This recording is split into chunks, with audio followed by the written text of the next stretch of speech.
Los cómics involucran a seres cósmicos y personas que de alguna manera adquieren poderes de la radiación en lugar de problemas de salud, pero los cómics se vuelven aún más extraños cuando consideras los personajes que adquirieron sus poderes de las figuras religiosas reales, como los motociclistas fantasmas y los espíritus de la venganza divino coexisten con los dioses nórdicos y los guerreros olímpicos. La historia de los cómics está llena de eventos simples que hicieron del cielo y del infierno de Marvel un lugar extraño y complicado. En este video te muestro cómo ha evolucionado todo esto con el paso de los años. Obviamente no abarcaré todo, pero después de ver el video te darás una buena idea de cómo va esto del cielo y del infierno, religiones y hasta de Jesús en los cómics. Sin más, comencemos.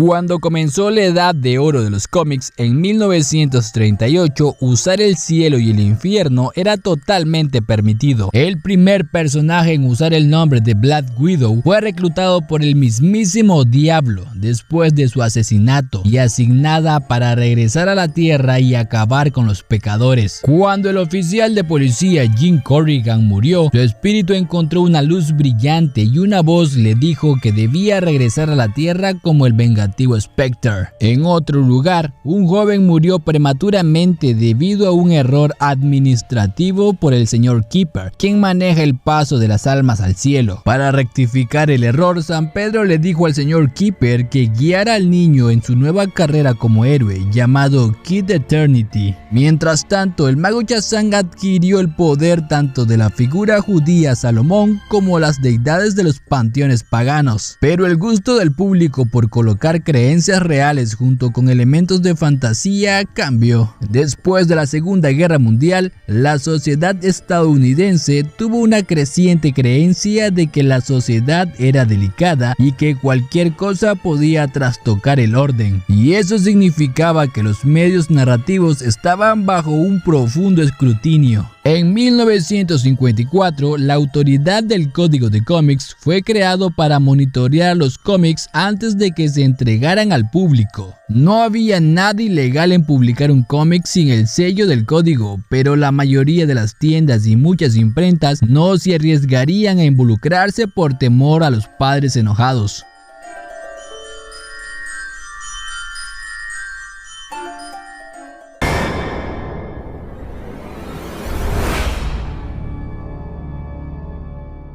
Según el código, los delincuentes no debían ser comprensivos ni glamorosos. La autoridad gubernamental legítima no debía ser mal vista y el comportamiento sexual desviado estaba prohibido. El código también bloqueó la descripción de la adoración a los demonios, la brujería, muertos vivientes, torturas, vampiros y vampirismo, demonios, canibalismo y hombres lobo. Pero ¿quién decidía qué era aceptable? A veces dependía de quién estaba trabajando en la oficina del código ese día, y algunos creadores se dieron cuenta de que siempre que no ofendieras las creencias de los empleados del código, podrías publicar tu historia. Amazing Fantasy número 15, el mismo cómic de antología que presentó a Spider-Man en 1962, presentaba a The Bearbringer, una historia corta de Stan Lee y Steve Ditko en la que un anciano religioso fue salvado de una muerte dolorosa por un rayo de luz celestial. La siguiente historia, El hombre del caso de la momia, muestra a una momia engañando a un ladrón. La momia de la historia podría haber sido una criatura no muerta o simplemente un hombre disfrazado. Esa ambigüedad fue la clave para superar el código. Ese mismo año, Lee y Kirby escribieron la primera historia del Doctor Doom, que muestra al villano maníaco con dos libros,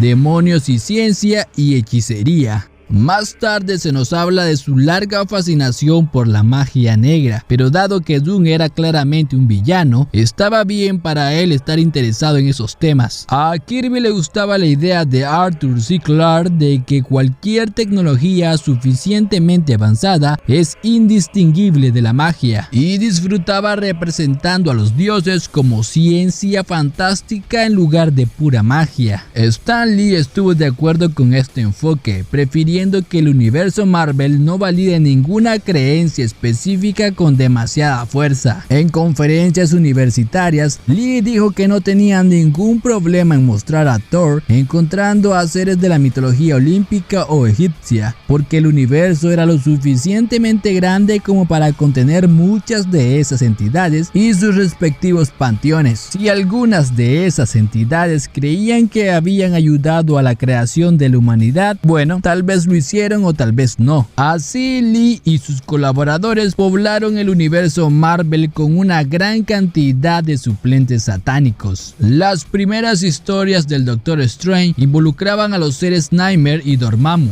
que parecían ser de naturaleza demoníaca, pero habitaban otras dimensiones en lugar del más allá. Stan Lee y John Buscema crearon al diablo más famoso de Marvel en las páginas del Silver Surfer en 1968. Mephisto recibió su nombre del demonio negociador del Dr. Faustus, y se decía que su reino, donde las almas eran torturadas, existía más allá del universo físico. Lee comentó que esto ayudó a pintar al Surfer como una versión de ciencia ficción de un mesías imperfecto resistiendo la tentación. Mephisto era el Satanás del Nuevo Testamento en todo menos en el nombre. Los superhéroes de los cómics tenían sus demonios, pero también sus ángeles e incluso a Dios. La entidad cósmica del universo Marvel, el Tribunal Viviente, se introdujo en 1967. Este ser de tres caras sirvió como juez sobre varias dimensiones y realidades,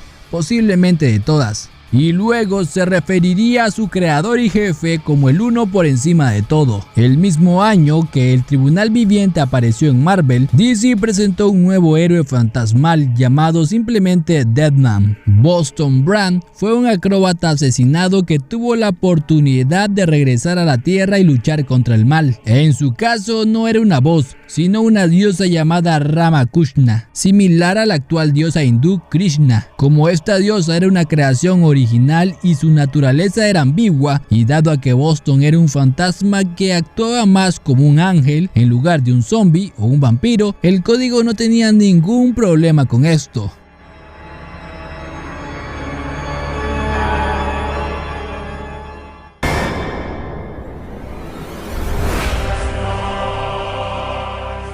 En 1971, el código de cómics finalmente relajó sus reglas sobre ciertos personajes demoníacos y no muertos, diciendo lo siguiente: se permitirá el uso de vampiros, ghouls y hombres lobo cuando se manejen en la tradición clásica como Frankenstein, Drácula y otras obras literarias de alto calibre escritas por Edgar Allan Poe, Saki, Arthur Conan Doyle y otros autores respetados cuyas obras se leen en escuelas de todo el mundo. Además de permitir que los vampiros y otros regresaran, esto abrió la puerta para que DC Comics volviera a hacer referencia directa a las ideas judeocristianas. El demonio Etrigan, creado en 1972, no era de un reino que se parecía al infierno, simplemente venía del infierno. Pero DC estaba más nervioso por poner a Jesucristo en un cómic. Se suponía que un gran arco de la historia de la Cosa del Pantano terminaría con el personaje titular reuniéndose con el carpintero nazareno, pero la editorial decidió más tarde que el tema sería demasiado controvertido, por lo que no se imprimió. Pero el universo Marvel siguió esquivando el problema. Originalmente Ghost Rider como Etrigan, creado en 1972, era un hombre que había hecho un trato con Satanás, pero luego se les dijo a los lectores que era Mephisto disfrazado. Más tarde aún se decía que Satanás y Mephisto eran rivales en diferentes reinos, y posiblemente ninguno de los dos era el diablo de la tradición cristiana.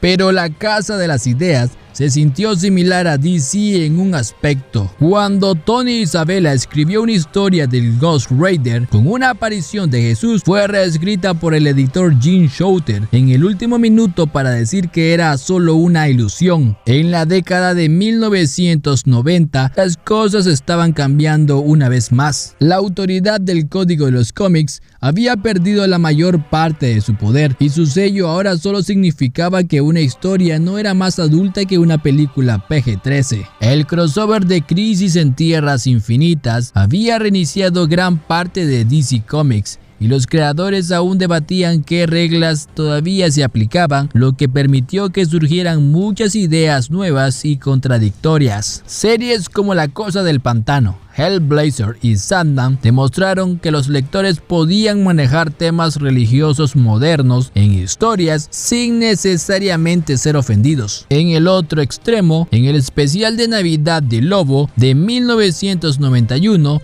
el cazarrecompensas fue contratado por el Conejo de Pascua para matar a Santa Claus. En 1997, un ángel se unió a la Liga de la Justicia y uno de los héroes más antiguos con conexiones divinas de los cómics estaba vinculado a figuras religiosas cristianas más que nunca. La carrera de John Ostrander y Tom Mandrake en la década de 1990 en el espectro profundizó en la moralidad y la mitología religiosa. Su espectro era la ira de Dios del Antiguo Testamento unida a un alma humana, e implicaban que Jesús era el perdón de Dios en forma humana. Ángeles como Miguel aparecían y cambiaban sus formas, nombres y personalidades cuando se aparecían a personas de diferentes creencias. Marvel todavía coqueteaba con la fantasía científica para explicar sus demonios, incluso con Mephisto afirmando que su origen se debía al creador de las gemas del infinito. Pero a medida que programas de televisión como Buffy la cazavampiros y más tarde Supernatural, que por cierto es mi serie paranormal favorita, mostraron constantemente que el público estaba dispuesto a aceptar la ficción mezclada con el simbolismo religioso, Marvel finalmente hizo lo mismo. Spider-Man salvó a un ángel de Navidad de Mephisto, quien luego hizo referencia directa al anticristo en una historia de Daredevil. Los ángeles, el infierno, Satanás y Dios fueron referenciados directamente y presentados al pie de la letra en varios cómics. En 2004, los Cuatro Fantásticos incluso viajaron al cielo y conocieron a Dios. Se parecían mucho a Jack Kirby. Pero no hay que confundir las cosas. Los universos de los cómics de Marvel y DC pueden incluir ángeles y demonios, pero si preguntas quién hizo esos universos, la respuesta no es el Dios de Abraham. El escenario de Marvel está lleno de historias de dioses peludos, donde los alienígenas tecnológicamente avanzados y seres cósmicos inspiraron indirectamente la mitología humana. En el universo DC, sabemos que la existencia no comenzó con la luz del primer día, sino con una gran mano azul sosteniendo una mancha que se convertiría en todo el cosmos, en parte porque un científico alienígena hizo una máquina que le permitió observar el primer momento del tiempo. La cosmología de los universos de superhéroes es una sábana de retazos hecha por las contribuciones de muchas personas durante muchos años. Pero pregúntale a un historiador acerca de cómo surgió una de las principales religiones del mundo y tal vez te diga exactamente lo mismo.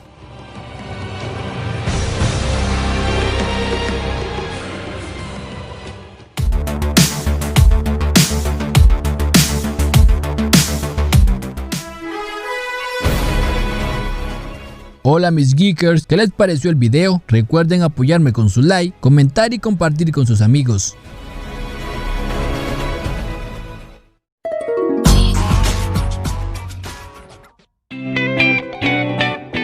Hasta aquí el video, por favor comparte el contenido con tus amigos, da like y espera un nuevo video en el canal. Nos vemos pronto.